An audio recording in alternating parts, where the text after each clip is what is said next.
flesh under heavy boots, a pumpkin grin on the turkey's roost. Candles flicker in the shadow's throat. November's cold wraps like a tattered coat. Why carve a feast when the ghosts still howl? Why give thanks when the moon's so foul? It's Halloween on Thanksgiving night. Masts and feathers in the firelight. Gravy drips on a skeleton's grin. We laugh with the dead as the feast begins. I actually think it's better that they're understated, because I think a lot of times the pop stars that get the most famous don't always have the best music. Like, and I know I'm gonna get lambasted for this, but like, I feel like Taylor Swift is a good example of that. Taylor Swift has some catchy music, but can you argue that she's such a great artist that she deserves to be like the most successful pop star of all time and a billionaire? Well, I mean, I don't know her music, so I couldn't really say. But you know what I'm saying? I know what She you're saying. appeals to a particular type of individual. She appeals to, but obviously her appeal is broad ranging enough. My point is, I think what makes successful pop stars is not necessarily having the most interesting or like beautiful music. I think what makes them successful is having music that is universally accessible to as many people as possible. Well, And I think why Taylor Swift is so successful is because her music, almost anybody can listen to her music and find something that like means something to them in it. Sure. And it's this. I think it would be the same thing with this fictional Opus character. It's like, yeah, his music maybe not the most, like if you just heard it without knowing who he was, it wouldn't really like shock and awe you. Right. But it's like catchy and it's accessible. Okay. Well, I mean, I'm just trying to think about like the arc that a lot of musicians, a lot of pop musicians have, where initially the music they create, I'm thinking about somebody like Madonna or somebody like the Beatles, you know, a band like the Beatles, where their early work was all very, very bubblegum, you know, very lightweight fluff. And it was popular, very, very popular. But then as they got older, evolved. The Yeah. music got better and deeper. And, But that happens with like every pop artist who gets sufficiently successful. Yeah. Is like if they're a person who has a background in music, over time, or like is interested in music, over time their music gets more complex. Or if they get sufficiently successful, it gets worse. So, and I think it depends on the kind of person they are. If they're somebody who like just kind of wants to live their life after their success, they don't tend to put as much effort into their music. But if they're somebody who genuinely really loves the music, then sometimes the music gets better over time. Yeah. Like I think Lady Gaga's music has gotten a lot better over time. And that's because initially her music was like you said, like it was pop music intended to sell her persona and her ideals. Right. But as she's gone on, she's done a lot more like classical stuff, experimental stuff, like different genres of stuff. And it's because she's interested in experimenting with the music. Right. And she's a classically trained pianist. Yeah. So it's like, and a really good singer, like a really strong singer. So it's like, of course she's going to evolve more beyond that if she cares about it. Yeah. But yeah, I mean, like, so what you're saying is this pop star, if he's been around this long, you think his music would have evolved? Well, I was just thinking that if he was going to be releasing a new album after all this time, it would be nice if it was something that was very, you know, like a much more symphonic and important piece of music rather than just more pop, you know, more bubblegum. Yeah. Well, but I would argue that some of it is. I mean, I agree with you that that Dina, there's 3 songs in the movie. There's one called Dina Simone, there's one called 35 Millimeter, and there's one called, I think, Yesterday or something. I would argue the first one you hear is the more, like, emotional, like, ballad type song. And I do think that one is actually surprisingly complex and I interesting. mean, I should probably re-listen to it because I don't honestly remember. I just remember as I was watching the movie, I wanted kind of more from the music. Well, he writes this love song about how when he was 16, he had a girlfriend who like moved to Hollywood and abandoned him essentially. And I think the instruments in that song are very interesting, and the way it's performed is very interesting and kind of beautiful. I think that song is what you're talking about. Okay. However, Dina Simone and 35 millimeter, though very catchy, and I have listened to them many times, are basically just kind of piffly pop songs. Yeah. But either way, I still think there were some good ideas in that movie, and Yeah. I think it was very similar to a lot of other movies in a lot of ways, but I do think they were trying to do some interesting things, and I applaud them for that. Sure. And I have listened to the songs from the movie many times. Yeah. I like them. Yeah. Okay. I enjoy them. Well, They are. I listen, and I learn. I learn something new every time, Nice. and I really feel the music. I don't know. I've been experimenting more with writing my own music lately too, so I feel like trying to write stuff that's like catchy but also unique it can be challenging. Yeah, it's a challenge. I mean, it's an art form like anything. I wrote a song about a shrimp. Nice. That's what this costume is originally for a music video about a guy who's in love with a giant shrimp. Nice. That sounds good. That's another thing I want to add an element of humor in my music, because some of the best music has some great humor in it. Yeah, absolutely. I feel like I've been listening to Tom Waits a lot lately, and he has a lot of humor in his music. Yeah, he does. I like Tom Waits. I like him a lot. And a lot of like gritty drama and horror almost. Oh, absolutely. I think a lot about the song Going Out West, Yeah. which is featured in the movie Fight Club. Yeah. Because there's when Brad Pitt and Edward Norton, there's like a point once they've established their Fight Club, they like walk into the bar where they're doing it in the basement, and it's playing in the bar. Yeah, I remember that And scene. it's a really great scene, largely because that song is playing. Like they walk into that bar and it's just like going out west. Like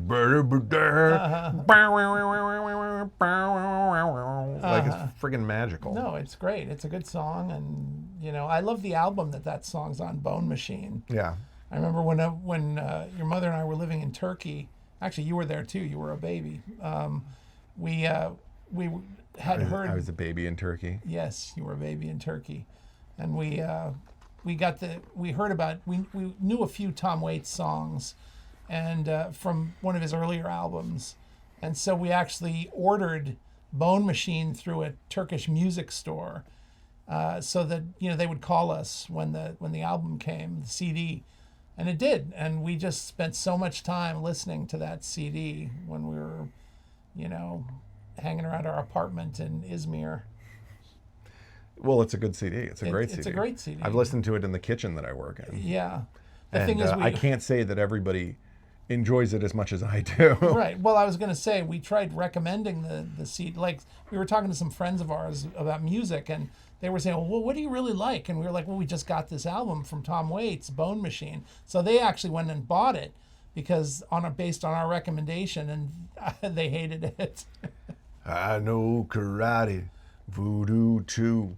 I'm gonna make myself available to you. Is that the line? Yeah. I don't know it as well as you do. I don't probably. need no makeup. I got real scars. I got hair on my chest. I look good without a shirt on. It's a great song. Yeah. That album it's just full hits though. I mean, Tom Waits, when he got it right, like really, really got it right. That's probably my favorite album of his. Yeah. I mean, I like Orphans too, but like that album is really good. Yeah, it's great. Also, speaking of, where this is Halloween, Tom Waits plays Renfield in Bram Stoker's Dracula. Yeah, and he's great. Is that Scorsese? It's Francis Ford Coppola. Francis Ford Coppola. Yeah. I don't know why I mix up Scorsese and Coppola. Like they're so different. They're both Italian. Oh, that's why. Yes, because I'm racist. That's why. Just a couple of guineas. No, that is not why. Well, it's because they're both brilliant and make great yeah, movies. I mean, they're both famous directors. That's literally all they have in common. Yeah. Anyway, regardless, yes, he plays Renfield in Francis Ford Coppola's Dracula. Yeah. And is it called Francis Ford Coppola's Dracula? No, it's called it's Bram Stoker's. It's Bram Stoker's Dracula. Yeah. Well, I'm sort of cheapening it by calling it Francis Ford Coppola. Right. It's like he did it so dramatic. Bram Stoker's Dracula. Francis Ford Coppola's Dracula. That's right. Yeah, he plays a great part in that movie. That movie is one of my favorite, like, Halloween horror coded type movies of my nostalgic horror life. Yeah. And despite the fact that it has a horrendous Keanu Reeves and Winona Ryder performance in it, which I'm pretty sure they were just cast because they were really famous. They were like the flavor of the month. Yeah, they were the draw, the box office. But honestly, I'm not 100% sure that movie would be better if they had cast if they had cast it well. No, I completely I actually agree. think part of the reason that movie is memorable is because of the bad acting. Yeah, I think the hokiness that Keanu brings to that in some weird way is interesting. Yeah. You know, It makes you want to interesting. watch it Yeah. more. And obviously a ton of work was put into the movie. I mean, yeah. there's like an insane amount of practical effects. There's stuff in it I thought was like, I don't know, digital or something, or animated, that actually is all practical. Yeah. Like all those like train scenes and stuff. Like there's like a lot of miniatures. There's a lot of like there's a lot of practical effects in that movie I didn't even realize were practical effects. Yeah.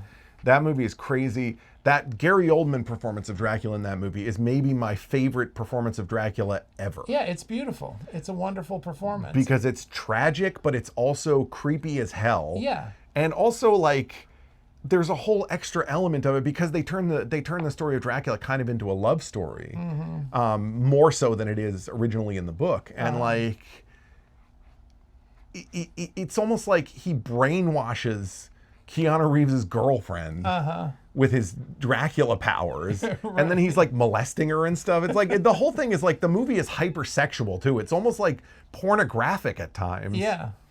Because there's a lot of like very sexual stuff in that movie, Right. which I'm fine with because obviously vampires, the whole thing is a metaphor for sexuality. Sure. But it's like, I don't know, that movie just has so much weird, perverse stuff mixed with like great effects, mixed with like campy bad acting, mixed with like it's a really crazily, weirdly fascinating movie. Yeah, absolutely. I like that movie a lot. I mean, and especially when you compare it to all the other. Well, also Anthony Hopkins playing the guy that's famous for hunting Dracula. Yeah. Oh my God! I know. Why can we not remember I know. this? I'm thinking Renfield. It's not. It's also an frickin' incredibly famous, the protagonist of an incredibly famous series of games. The guy from Castlevania. Yeah. Jesus. I Okay. know. Well, whatever. You guys know what we're talking about. Yeah.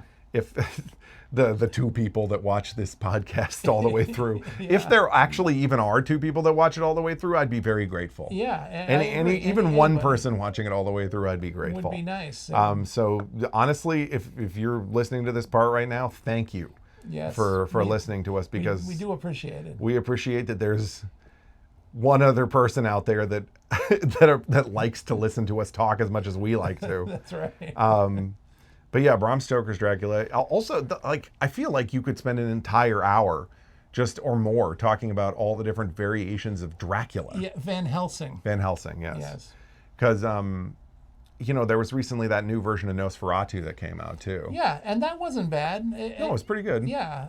It was a little slow. Yeah. I personally like the original Nosferatu and the we've talked about this, the Werner Herzog Nosferatu one. better. I agree. Yeah. But I thought there were definitely some very well done things in that movie. Yeah. One thing that I really liked about that movie that has not, I don't think, ever been done with Dracula before is that they really turned Dracula in that movie into like a zombie. Yeah. Which is to say, he was a monster. He was legitimately a monster. He was an animated corpse that killed people. Right. He was driven by his bloodlust and nothing else.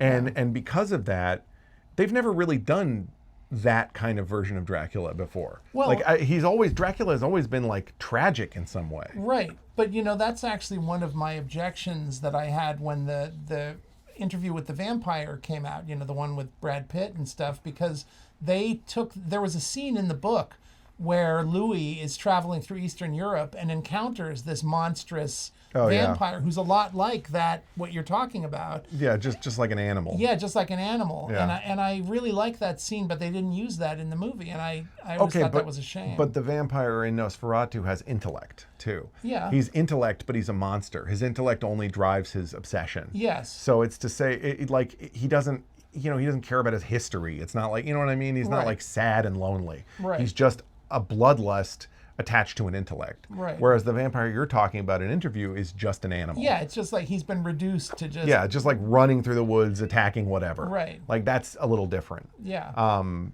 I still like but that I get what idea. you're saying. Yeah. And they sort of tried to recreate that in the new series Interview with the Vampire. You know, did the they? yeah, they had like that Easter, because I was waiting the whole show for that to come up. Okay. And it did a little bit, but it was a little different in the show than it was in the book. Okay.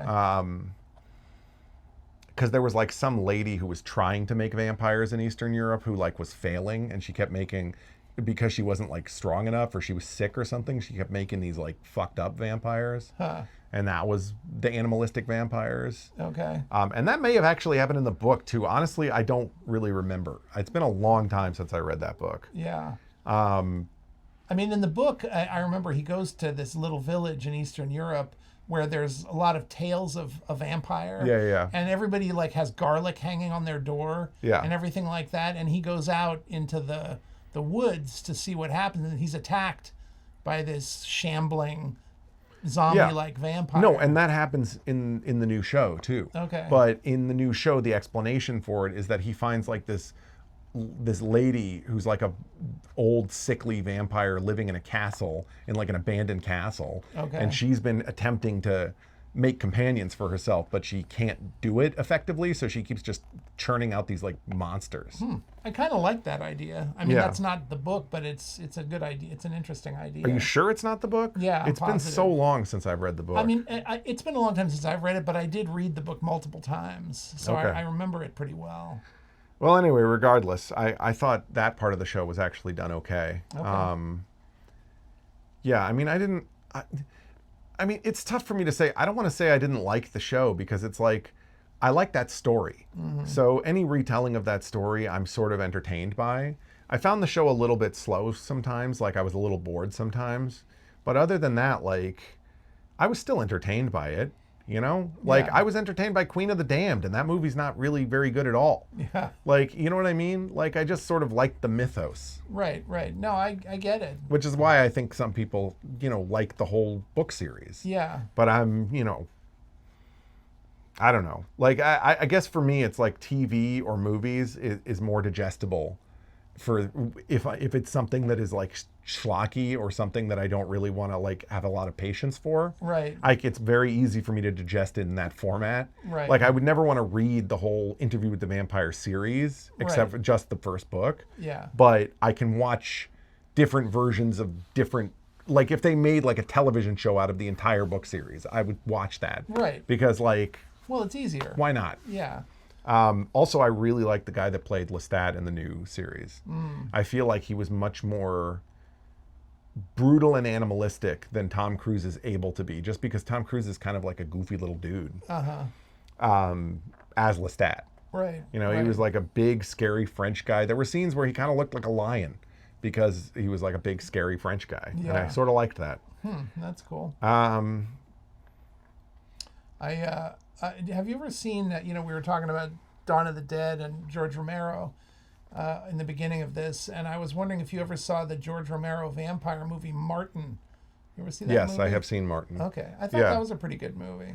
That movie kind of makes me think about Vampire's Kiss. Oh yeah, Because right. both of those Absolutely. movies are sort of about a guy who you're not sure if he's a vampire, Yep. and he's probably not, Right, basically. but and he he believes he thinks is. he's a vampire.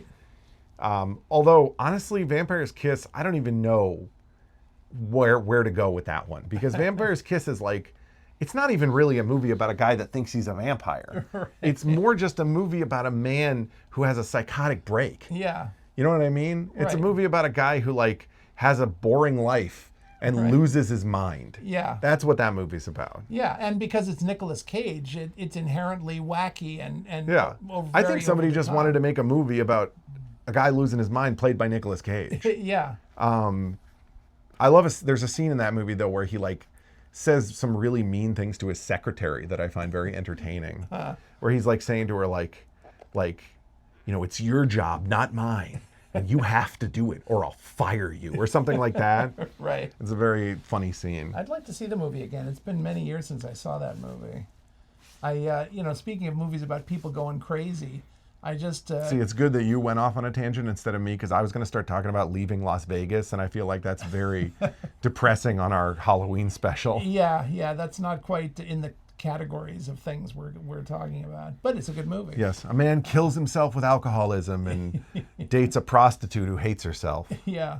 No, I was just watching a movie called Saint Maud, and it stars the Oh yeah, woman, you were telling me about this. Yeah, she plays Galadriel in the Lord of the Rings TV series. In the new Lord of the Rings in the new TV series. Lord of the Rings TV series, and actually it's a really good performance by her. She basically plays this home healthcare worker who's taking care of this woman who's dying of cancer, and she just somehow at least I haven't finished watching the movie, but at some point she, you know, believes that God has saved her, so she's become very, very religious. Yeah. And so I've definitely seen movies like that before. Yeah. So she thinks that she's having this kind of very powerful experience bonding with God, and it's given her like these supernatural powers, but you're not sure if she really has powers or if she's just crazy. You know what's weird about that? What that makes me think about? What? That movie, I don't remember what it's called, but I think you'll know what it is once I describe it. The movie about this lady whose husband she marries this guy that works on an oil rig. And she lives in rural Ireland. Yes. And then he gets injured and she thinks to cure him, she has to do all this depraved stuff because God wants her to like sacrifice herself to save him. Yeah. I love that movie. It's called Breaking the Waves. Breaking the Waves. Yeah. That sounds very similar in the respect of like, you're not sure if this person has any real divinity in them or not. Right. And in fact, Breaking the Waves is kind of like this movie, except the difference is Breaking the Waves is it's not a horror movie. It's more of just it's a weird tragedy, and it's also an interesting psychological movie. But this movie, and this is a straight up horror movie. Maud, it's horrifying because I would say the settings make it, because the Breaking the Waves has a lot of outdoor sunlit scenes. Yeah. Whereas this movie is almost all set in these shadowy rooms, and it's just kind of like oppressive, you know, where this girl's just by herself in the dark. Well, I mean, based on how you described it, it's definitely something I'll check out. It's worth seeing, I think. For some reason, it also makes me think of The Rapture. You know, that movie where the people are hallucinating about the pearl? Yeah, and you're right. That is, I would say, in the same category. I mean, I really love The Rapture. Yeah. It's directed by Michael Tolkien. It's a really good movie. Yeah.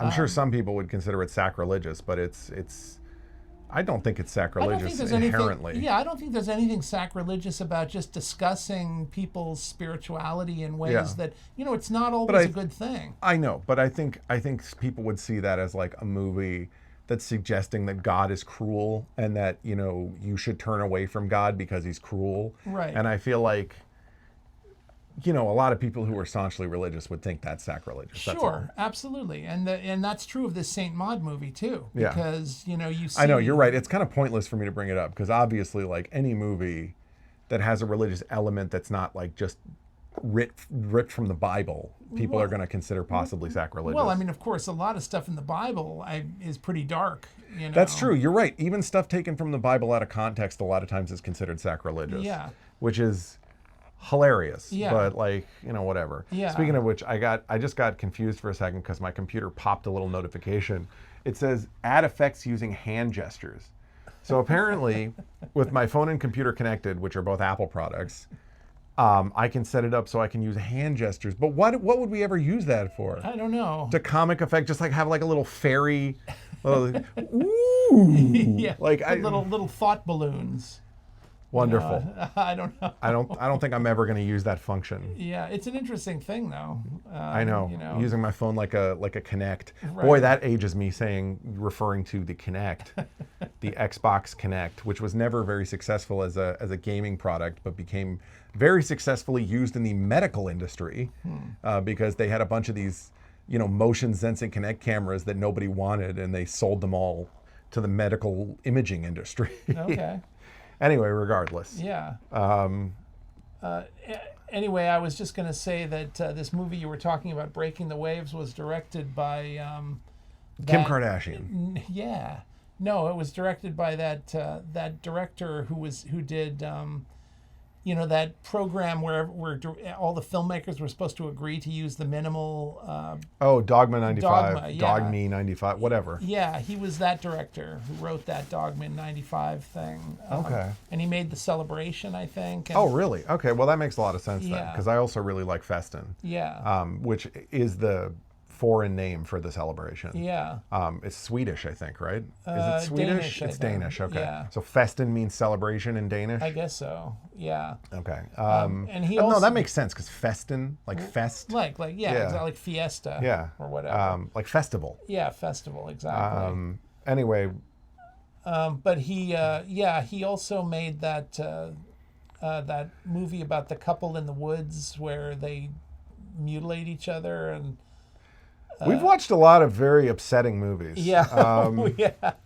A lot of the movies we've enjoyed historically have involved sexual violence, and I can promise you, the viewers, that is not because we're interested in sexual violence. It's No. literally just because, historically speaking, a lot of really famous directors have made movies that have a lot of sexual violence in them. Right, and I think that's because those kinds of themes are inherently taboo. Yeah. And if you're doing horror, You're meant to you're trying to shake people up. Yeah. What is it, that saying, art should disturb the comfortable and comfort the disturbed? yeah, exactly. It's Something like- or afflict, I think. Afflict the comfortable and comfort the afflicted. Who cares? Yeah. This means the same thing. Yeah. My point is stuff is going to be disturbing, and if you're somebody who's really into a lot of different kinds of art, you're going to maybe be, not drawn to it necessarily, but you know what I mean? You'll see it reflected it will reflect real life. Right. So that will bring you a kind of catharsis. Right. Whereas if you're somebody who doesn't want to acknowledge the hardships of real life, that might upset you. Yeah, and I think there's plenty of people who just have no need or use for anything disturbing. They don't Yeah. want to see anything disturbing. They want to see everything that kind of reinforces their worldview and makes them feel better.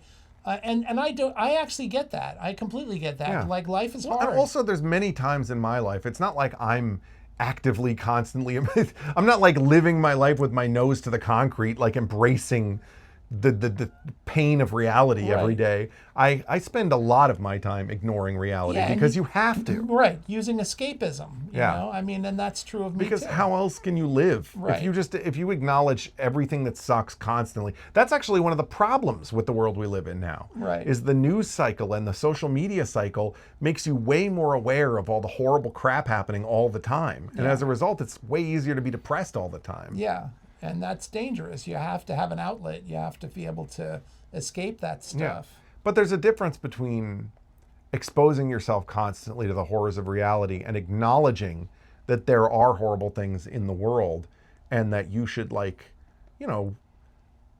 do as much as you can to I don't know, prevent them or be a part of a world that wants to move in a better direction, I guess. Sure. And I mean, obviously. Obviously I'm not a vigilante. I just mean we despite the fact that we are interested in some art that has distressing themes, we still are people that care about other people and Yeah. care about people's safety and comfort and we've talked about this politically a lot. It's there's a lot of hate out there politically, but it's we don't hate the people that don't have the same political views as us, and a lot of the things we're fighting for are things to protect those people. Right. We stress out because those people are actively fighting against their own interests. Yeah. And we care about everyone's interests. Right.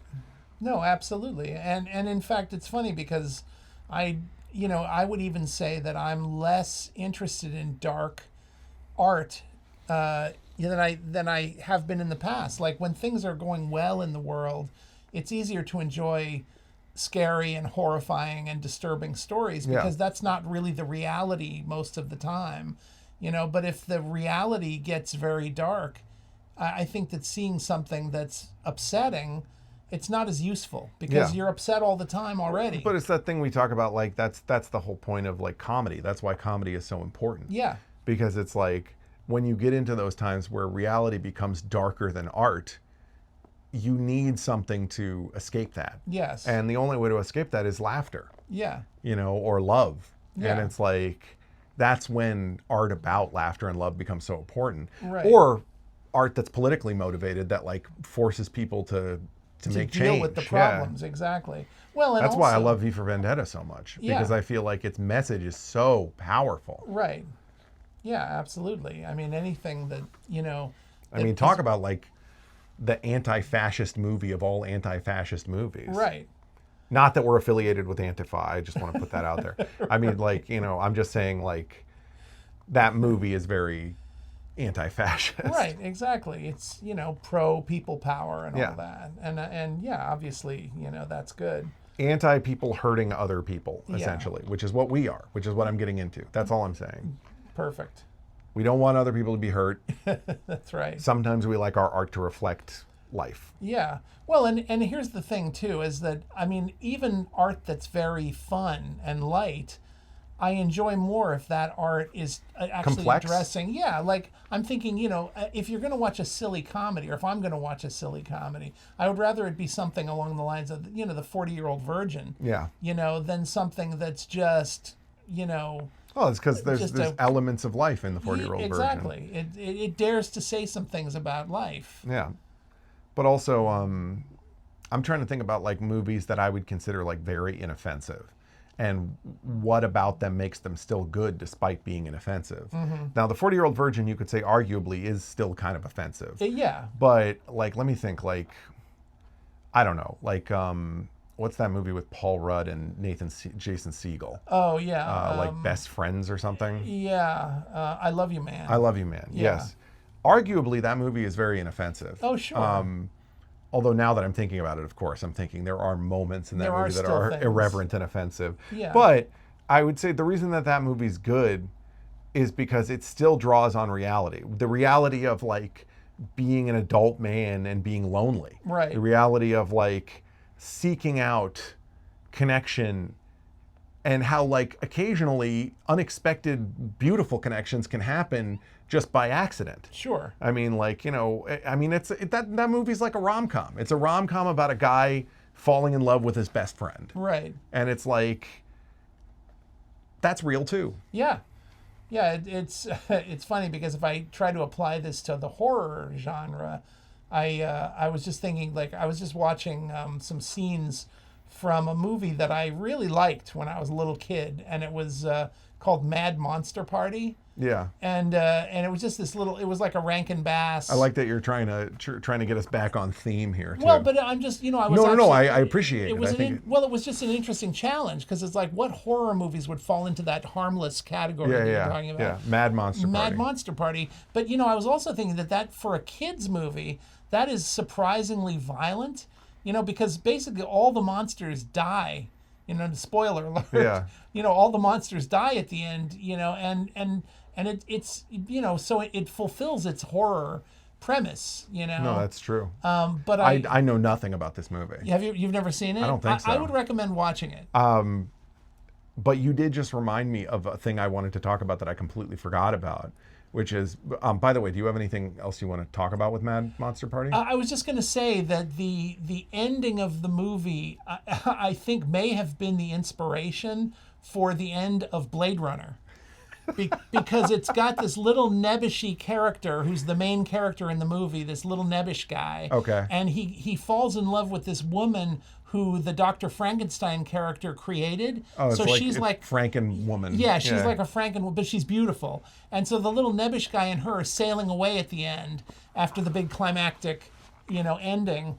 and she's saying, but how can you love me? I'm a machine. And he says something to the effect of, I'll find out a way. Click. I'll find out a way. Click. And you realize he's also a machine. And it's kind of like the end of Blade Runner, where he's thinking he might be a machine. Well, yeah, but it's always up in the air, the whole replicant thing. Right. But that's what I liked so much about the new sequel to Blade Runner that they made. Even though I didn't think it was a perfect movie by any respect, I still really liked the whole thing where the whole movie you're led to believe that the main character is like the love child of Harrison Ford. Spoilers again. Right. Always spoilers. Just assume if you listen to this, a lot is going to get spoiled. Right. But that doesn't mean you can't still enjoy the things we're talking about. Regardless, you're led the whole movie to think Ryan Gosling is the love child of Harrison Ford and that replicant lady, only to find out that he's just a replicant who's been like implanted with these ideas by their actual child, right? To so that they can start like a replicant revolution or something, right? And I actually thought that was very well executed in the movie. Yeah, it was. And I really liked that because it sort of brought you into the world of Blade Runner. It made you feel like, oh my God, am I a replicant? Right. No, absolutely. But yeah, that brings me back to, that's funny that I'll have to watch Mad Monster Party, but it reminded me of another moment of irrational fear in childhood, which was Star Kid. Oh, yes. Right. When I was like 5, we went to see this terrible Disney movie called Star Kid, and I've looked it up since then. I don't think it was Disney. Okay, well, Disney-esque. I know what you're saying. Like Disney Channel-like kind of movie. Right. About this kid who gets like a cybernetic suit from space that he like flies around in and like fights these evil aliens in. Right. And it really freaked me out when I was like 5 years old because there were things in it like the kid eats this like ball of concentrated nutrients that the machine makes out of like a burger. It's like cyborg poop. Yeah. And that really creeped me out. And there were like other elements, like he couldn't pee in the suit and he had to like get this lady to release a pee hatch for him and stuff. Right. But something about the whole thing really freaked me out. And I think about the look of the cyborg probably freaked me out. I've rewatched it since then. And the effects in the movie are actually surprisingly alarming for a children's movie. Yeah. Sometimes when they did effects back in the day, practical effects for kids movies, they accidentally made something horrifying when they were trying to make something charming, which is actually how I feel about E.T. Yeah, I think E.T. is a horrifying alien. Yeah. But regardless, something about it really upset me. Right. And apparently, when you like turned to look at me bored halfway through the movie, I was just like sobbing. Yeah. Like this sobbing 5-year-old. Yeah, I remember it just goes to show how oblivious I was because I was sitting next to you in the theater and I was completely the movie was not fun for me. It was just boring, you know? And I looked over and I was just startled because you were like frozen in terror. Yeah, exactly. I know. It took a while to calm me down. I think we got like ice cream afterwards because you guys felt bad. Yeah, I felt very guilty. I had no idea that movie was having that effect on you.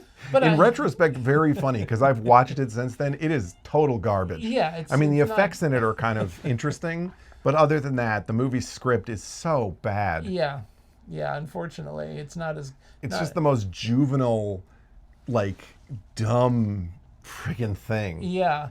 But, it's Which funny. is a shame because a movie about a kid, piloting like a kind of disturbing cybernetic suit should actually be kind of interesting. Yeah, it could actually be a great idea. And in fact, it sort of reminds me of this movie that I really liked when I was a little kid. It was like Voyage into Space. And it was about this little kid named Johnny Sacco who somehow got control of this enormous, 100-foot tall robot, and he could control the robot. Is that like Gigantor? Yeah, it was like a live action Gigantor. Like the Iron Giant. Yeah, exactly. Which is, I think, for kids, is an inherently fun idea. Just like that should have been the one that you were watching, Star Kid. For some reason, the Iron Giant kind of feels Halloweeny to me when I watch it because it's like. I know it's like more of a serious drama kind of, not serious, but you know what I mean? It's a drama. Right. Whereas and it's emotional and stuff, but that initial part when the kid first meets the robot is kind of creepy. It is kind of creepy, yeah. And of course at the end when the robot... Superman. Right. He flies off and kills himself. It's so sad. Yeah. Which is funny because that's how Voyage into Space ends. The robot basically is fighting this giant monster and the monster is made of antimatter. So if the robot kills it, it'll destroy the Earth. So he grabs the monster and flies up into space and collides with an asteroid. And I wonder if we could probably do a whole episode on tragic, like, childhood. Like, there's a lot of movies, and Terminator 2 is one of them, where like a kid has like some kind of superpowered buddy, and then the buddy has to sacrifice themselves at the end. Right. I bet we could do a whole, if we did some research, I bet we could do a whole episode just on like buddy sacrifice movies. Oh, Honestly, we could absolutely. probably tighten it even more and say robotic buddies that sacrifice themselves. Yeah, I'm sure. Absolutely. It's funny too, because when I think of Terminator 2, with Arnold Schwarzenegger lowering The thumbs up. Yeah, the You know what thumbs I'm up. embarrassed of? When I was a kid and I saw that when I was like 13, it made me cry. I was like, oh my God, the Terminator, his friend is gone. I have to say, I was really, I probably saw that movie when I was like 16 or something like that, Yeah. or even older maybe. Yeah, I was probably in my 20s when I saw that, when that movie came out. But I remember when Arnold Schwarzenegger was like lowering himself into the molten metal and holding his arm up, I had this sudden terror that he was going to do a thumbs up, going and then he did. And then he did it, and I was like, oh my God. And it was a shame because I had really liked the movie up to that point. That's so terrible. Yeah. I know it's a good movie, but that whole like the kid and his buddy element. What's funny to me about that though is that is not by far not the most egregious child sidekick scenario ever done in a movie. No, like that one is not bad. It's there are moments in that movie that I think are a little embarrassing. Like the kid like teaching the Terminator, like, you can't kill people, man. Right. You got to say, don't have a cow, man, or whatever. Yeah, like, those things are a little cringy. That stuff I didn't is mind a little that. uncomfortable. Yeah. But the movie is so good, I can forgive Terminator 2 for its faults. Yeah. There are cases with children in movies with like child. I mean, here's the thing. That kid is kind of the main character of that movie. Right. So it works. But there are cases where kids have not been the main characters, or when kids have been embarrassing main characters, or when kids have been horrible sidekicks in movies. Right. And it's just so terrible. Yeah. I mean, this isn't really have anything to do with Halloween, but like, like Short Round or like, Yeah, sure. and obviously I'm glad that guy has had a resurgence in his career. This says nothing about the actor, Yeah, just the position he was put in. He's actually great now. I just Yeah. think that was not good. But it wasn't his fault. No, he of was course. he was just put in a stupid, embarrassing, racist position because he was like an Asian kid. Yeah. And then like, obviously friggin' the kid from The Phantom Menace. Yeah, right. And exactly. honestly, Hayden Christensen is not too great in those movies either. No. But it is what it is. I'm not Yeah. blaming the actors for this. I'm blaming the situation they were put in. Right. But I mean, if you want to bring that back to Halloween, there's some pretty embarrassing movies with like kid actors in horror movies too. Sure. Like there was a movie I watched a couple times as a kid that I actually liked, but is like very cringy, which is like what is it called? It's called Little Monsters. Oh, And it has Howie Mandel playing a blue spiky like punk monster. Yeah. And he's like he makes friends with this kid, and it's just so embarrassing. Yeah, I tried to watch that movie once. I could not get through it. It's terrible. Yeah. They like go to the kid's bully's house and like replace his like tuna. They replace his lunch, right? They mess with his lunch, and they take tuna out of his sandwich and put sawdust in it, and they like drink his the monster Howie Mandel monster drinks his apple juice and then pees in the bottle and puts it back, right? Oh, God. Okay, this is another thing I wanted to talk about actually a little bit. Movies for children that encourage dangerous behavior. That was very, very popular in like the early 2000s and late 90s. Yeah. And in fact, there was a movie that did that to me. There was a movie called Wild America in which Jonathan Taylor Thomas friggin' does horrible things to his older brothers in that movie. Okay. Like he pees down a river at one point while they're filling their canteens. Jesus. He like brushes their toothbrushes on the toilet. He uses their God. toothbrushes to clean the toilet. Right. And like that encourages Very stupid, bad. impressionable children to do stupid crap. Yes. And I think I did that to somebody once. I like used their toothbrush to clean a toilet. Oh my God. And like, I hope it wasn't mine. but do you see what I'm saying? Yeah. Like, first of all, if it was yours, at this point, I think you're okay. Yeah. Second well, of all, true. my point is that stuff that encourages dangerous behavior in children is stupid. Yeah. Don't do that. No. Don't show even.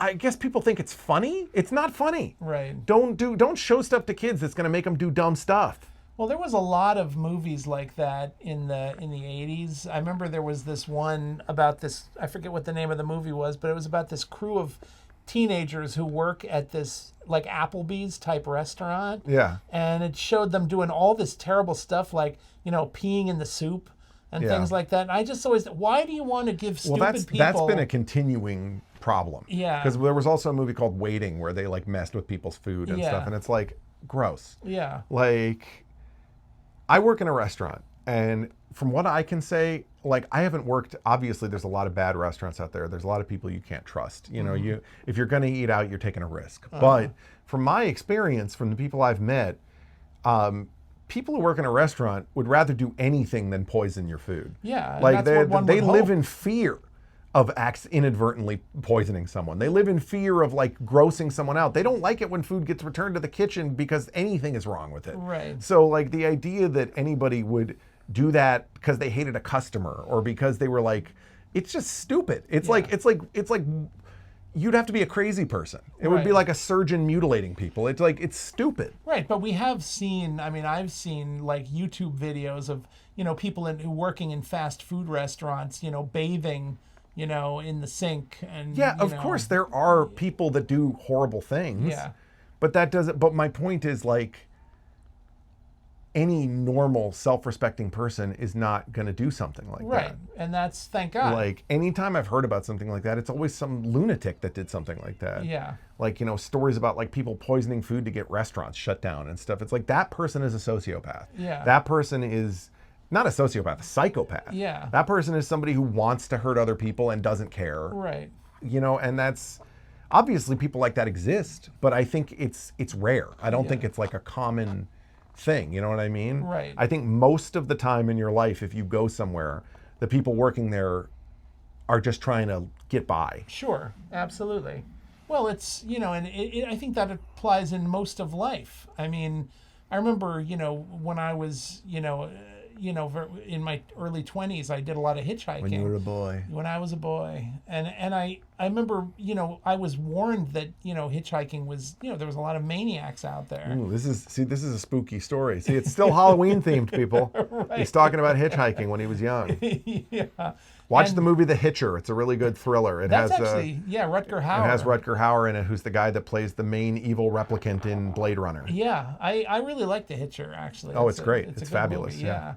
But the thing is that almost everybody that I met when I was hitchhiking was a wonderful, very nice person, In fact, hitchhiking kind of changed my mind about people in general because I was very cynical as a kid. I grew up in poverty and I was a bitter person. Yeah. And so hitchhiking kind of awakened me to how many great people there are out there. Most people are just trying to survive. Yeah. And if you're good to them, they'll be good to you. Yep. And unfortunately, that's true about people who even have like horrible, harmful opinions a lot of the time. Yeah. Even people like, we get used to thinking there's like this huge percentage of the country out there that like is just bad people. But the truth is, even though some of those people have very wrong-headed ideas about society or about like, the way things should work, they're still just trying to get through the day. Sure. These are just people, like these are people who if you met them in the store or something, it would be not that different of an interaction with anyone else. Yeah, they would be perfectly nice. Yeah, I agree. like just because somebody says something hateful doesn't mean they're not a regular person. Well, and also oftentimes they're saying something hateful when they're online or in some medium where they're provoked. They're provoked Yeah. and they're just venting. And by provoked, I just mean social media provokes everyone. Yeah. But I'm just saying, like, that's not an excuse for having opinions or making decisions that are harmful to people as a whole. Sure. At all. But that doesn't mean that these are not regular people that don't deserve the same kinds of, like, kindness or protections that we do. Absolutely. They absolutely do. And once again, we're getting political again. But you get what I'm saying. Like, yeah. people are people. Yeah. Most people are just, going to work, going to home, eating breakfast. Like everybody has that feeling. They come home, like I have it right now. Like I'm thinking after we're done with this podcast, I'm going to eat some food. I'm going to go like lay in bed, rub my thighs or whatever I do. And I will leave you to it. Repeatedly punch myself in the butt, call myself a little golden chipmunk that needs his nut. Nice. As I punch myself in the butt. Well, this is sounding aggressively sexual. Yeah, I do not mean weird. it. I don't mean it sexually. I just mean I like to punch myself in the butt. Nice. All right. Well, I'm just kidding. I don't punch myself in the butt. I can't imagine that you. I didn't think that was a thing. I have smacked myself in the ass sometimes in the past. Okay. Mostly just because I think it's funny. Fair enough. It's it sounds like what do they call that? Self-flagellation. Yeah. Which people who are believe strongly in in their religion will sometimes do. Oh, it's like that. If we want to get back into the Halloween territory, it's like that albino monk that flagellates himself in the Da Vinci Code. Right. Exactly. Yeah. Yeah. Speaking of which, So you could argue I'm an incredibly pious person that's right. Yes. because I've spanked myself. God, what else? We've talked about so much. Well, you were We've come so far. You mentioned the Da Vinci Code, and I just heard that the Louvre was robbed. Did you hear about that? The Louvre Museum. On Halloween? Well, just before Halloween, Yeah. It was a daring daylight robbery. They drove a ladder truck. What did they steal? They stole a bunch of jewelry belonging to the French aristocracy, like a crown and some things. They did it in 4 minutes. They drove a truck up. They broke an upstairs window. This was in broad daylight. So they broke into the Louvre and didn't even steal the Mona Lisa. No. Well, I think the problem is the Mona Lisa was on display in front of crowds of people downstairs. I know, but think about what a great headline that would be. Yeah. If these guys are trying to make history, jacking the Mona Lisa would be way better of a headline than stealing some random crown jewels. Yeah, but imagine trying to Or fence. stealing the crown jewels. That would be a hell of a hack. Well, that was I mean, kind like of- the English crown jewels. right. Nobody even knows about the French crown jewels. Yeah. Well, that's probably why they did it, because you probably can fence the French crown jewels easier than the Mona Lisa. Is that what it is? Or the British crown jewels? Yeah. Yeah. I just think it's a loss of an opportunity. I feel like, like we're talking about like movie villain heist type stuff. Right. You definitely want to take the Mona Lisa. Right. I mean, that, it's Nothing funny. about this is Halloween themed though. It's funny that you say that, because when I said to your mother, hey, somebody robbed the Louvre, her first thing was, what did they steal the Mona Lisa? That's what So everybody's first thought was. that's That's the only thing people know about the Louvre. Yeah. I'm sure there's a lot of very famous art in the Louvre, but the only thing that at least Americans have heard of Right. is the Mona Lisa. See, when I think of the Louvre these days, I think that there's a giant, alien polyp living in the sub-basement. Oh, like above, under that glass pyramid? Yeah, exactly. Yeah. Yeah, the edge of tomorrow. Yeah. To live, die, repeat. Yes, exactly. Speaking of which, that actually reminds me of, if we're talking about giant alien monsters, that's a whole nother category you could get into in movies, like The Host, Oh, yeah. or Cloverfield. Yeah. And those are good. I love Cloverfield. I gotta and watch The Host. Cloverfield again, because the last time I watched it, I was having that issue where like movies nauseated me if there was too much camera Oh, the movement. handheld camera. Yeah, but since I've gotten over that, I watched Children of Men again, and I loved it. Yeah. So I want to watch Cloverfield again and see if my first opinion of it was wrong just because I was nauseous. Well, I would recommend watching it again, because I watched it again not too long ago, maybe a couple of years ago. Yeah. And I still very much enjoyed it. I was watching a bunch of clips from all of the extended universe of all the different versions of Hellraiser movies. Okay. And let me tell you, there is some... Hellraiser has been stretched about as thin as it can get, man. Yeah. That concept, not just Clive Barker, but everybody who's made a movie based on the Hellraiser universe, they have taken that concept way further than it was ever intended to go. Yeah. And I do not mean that in a good way. Right. I mean, the new Hellraiser was okay, it just sort of, like tried to do more of a modern spin on the same concept. They made Pinhead into a woman. I guess that's fun. Yeah. I mean, I like the idea that Pinhead is more of an ethereal concept and he doesn't have to be any particular person. Sure. I do think a lot of the problems with the series of Hellraiser movies is that they fleshed out the character of Pinhead too much. Yeah, that was the issue that I had with the sequel, is that I feel like I didn't want to know that much about Pinhead. Yeah.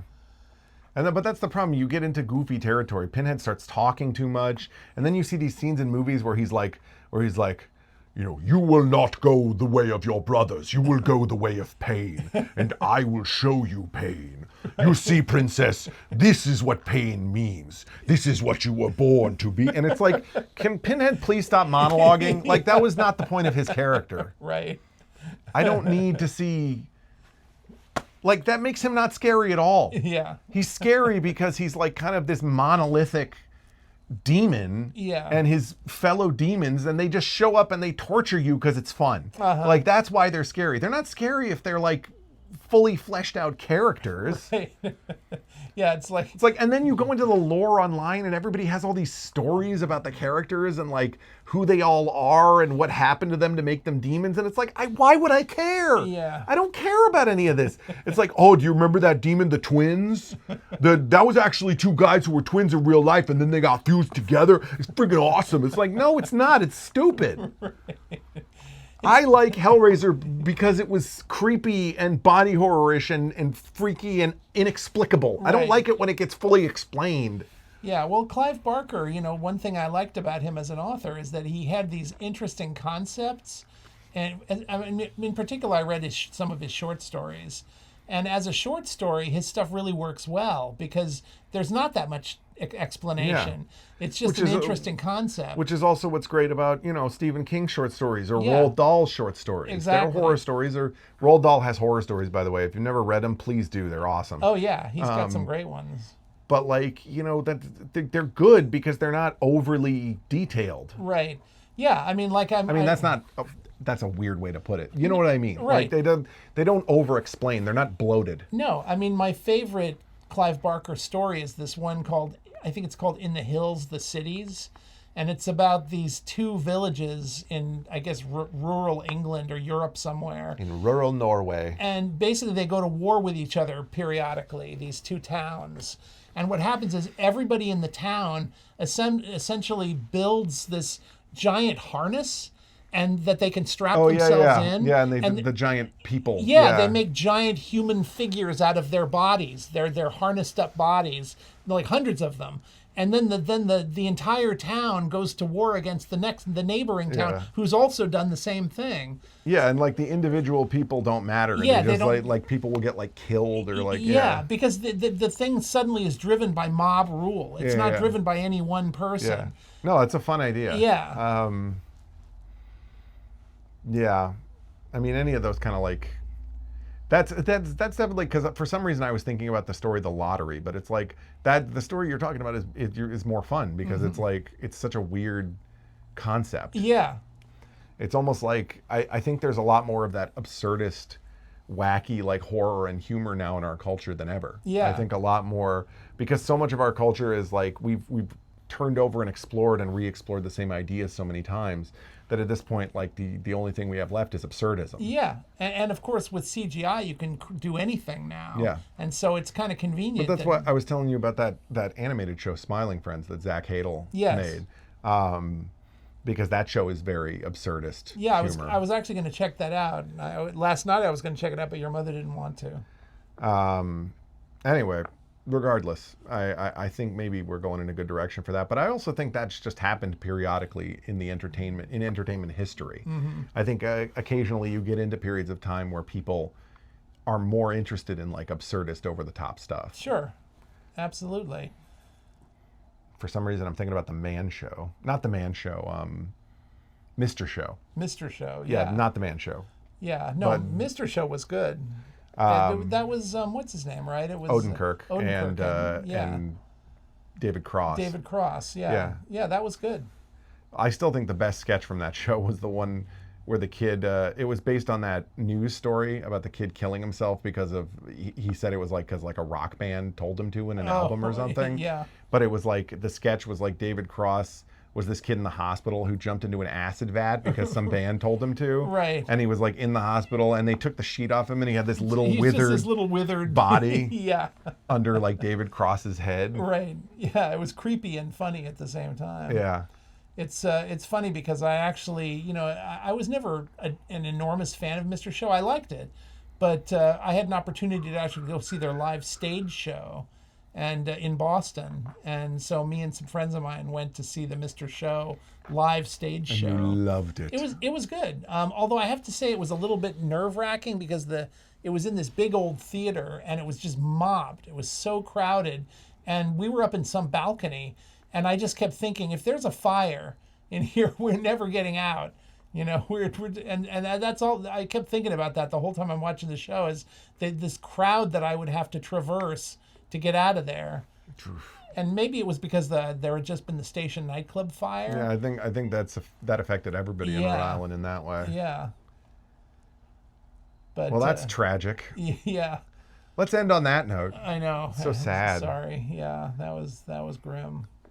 Anyway, here's Man Thing. Man Thing, my favorite Marvel character. Anyone that knows fear burns at the Man Thing's touch. That's right. So, God, I feel like my hair and my beard just look fabulous right now. You look charming. Yes. I look like a man who's about to get married to Halloween. That's right. So yeah, I think I'm gonna, because we've been talking so long, I think I'm gonna turn this into a 2-part episode. I was gonna say, I think you've got 2 parts here. I'm gonna say, well, I didn't think the recording equipment was gonna last as long as this, so I figured, you know, why not keep going? I felt like I had the energy to do a couple hours. Absolutely. So yeah, I'll release this part. I don't know what the, you know, I'm not a social media expert, and I don't know what like I can't get it off. Oh, my sweat helped. Good. Gross, like reverse birth of my hand out of a lobster claw. Nice. That's what I'll call this episode. Reverse birth of my hand out of a lobster claw. That's right.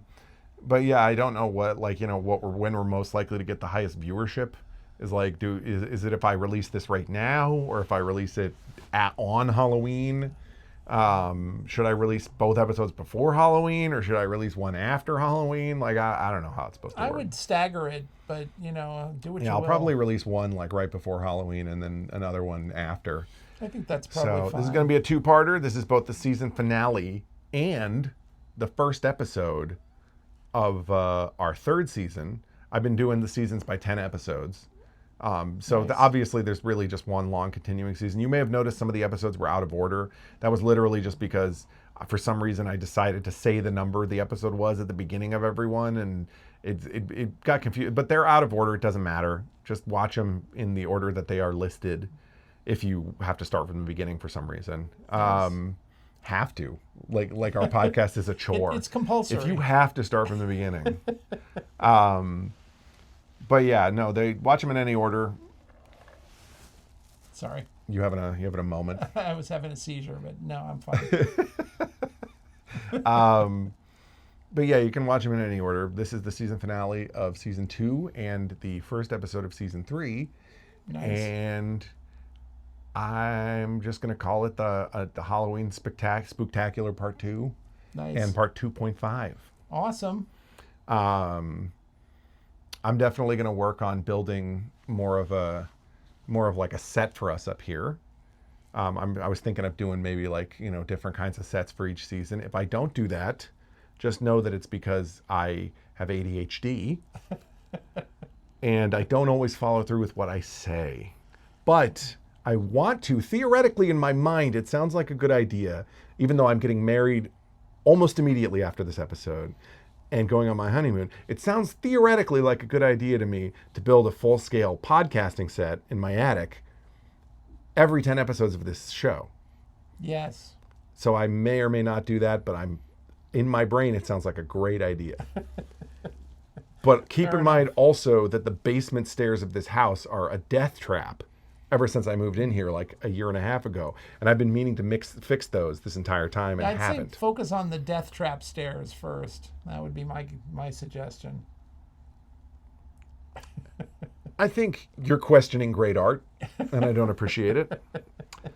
But this has been our Halloween special. Although technically, every day of my life is a Halloween special because Halloween is fabulous, horror is fabulous, and if you're a horror creator out there, filmmaker, writer, whatever, keep doing what you're doing, even if you suck at it, because we need people out there trying to get it right because it's hard. And when good stuff comes out, that's really what matters. That's really what makes life fun. Nice.